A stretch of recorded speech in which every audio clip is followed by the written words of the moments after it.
Mesdames et messieurs, c'est avec joie et espérance que je me tiens devant vous aujourd'hui, ici dans cette cité religieuse sainte de Tivaouane, pour procéder au lancement effectif des travaux d'assainissement des eaux pluviales de la ville de Tivaouane.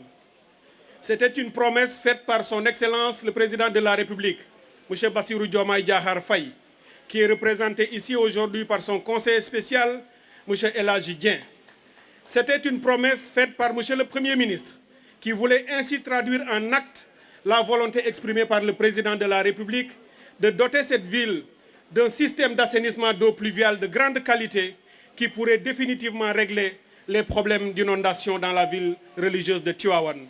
Cette promesse, sur la base de laquelle j'ai reçu des instructions de l'autorité, M. le Président de la République et M. le Premier ministre, pour procéder aujourd'hui au lancement des travaux, pour réaliser des ouvrages dans une dizaine de quartiers de la ville de Tivaouane.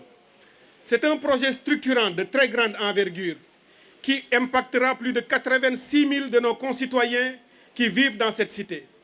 Cet ouvrage va être composé par deux collecteurs de 6 km à peu près et un autre collecteur secondaire d'1,5 km.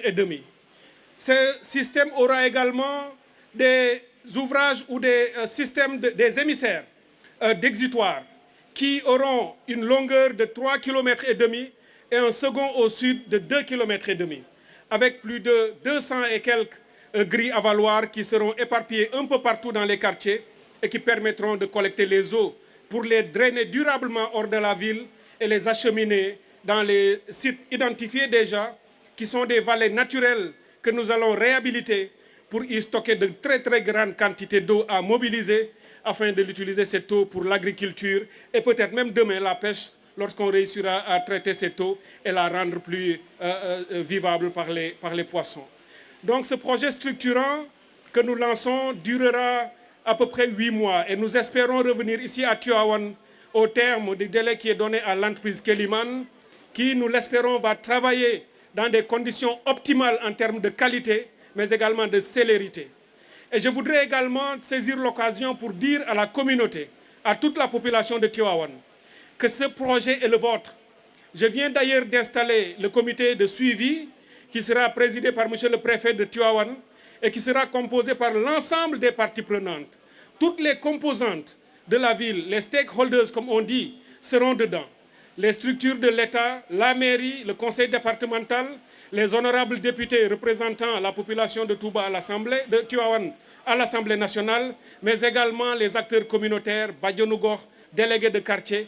Tout le monde y sera et tout le monde donnera sa participation dans le processus de mise en œuvre. Ce que nous voulons, c'est que le processus d'appropriation du projet démarre dès la phase de mise en œuvre, pour qu'à la fin du projet, l'ensemble des parties prenantes de Tivaouane, qu'ils comprennent le contenu de ce projet, sa consistance, son objectif, mais également qu'ils anticipent les modalités de gestion de ces ouvrages structurants qui sera placé entre leurs mains par le Président de la République et le Premier ministre Ousmane Sonko. Je lance aussi un appel à l'entreprise pour faire preuve non seulement de diligence et d'efficacité, mais aussi de privilégier, évidemment, je sais qu'ils ont déjà pris cet engagement, les jeunes de Tivaouane, parce que c'est comme ça que nous voulons travailler dorénavant. Pour tous les travaux, tous les types de travaux, où des jeunes peuvent être recrutés ici et formés pour le faire eux-mêmes, il faut les privilégier pour qu'eux-mêmes ils se sentent concernés, qu'ils puissent aussi gagner dans la réalisation de ces ouvrages.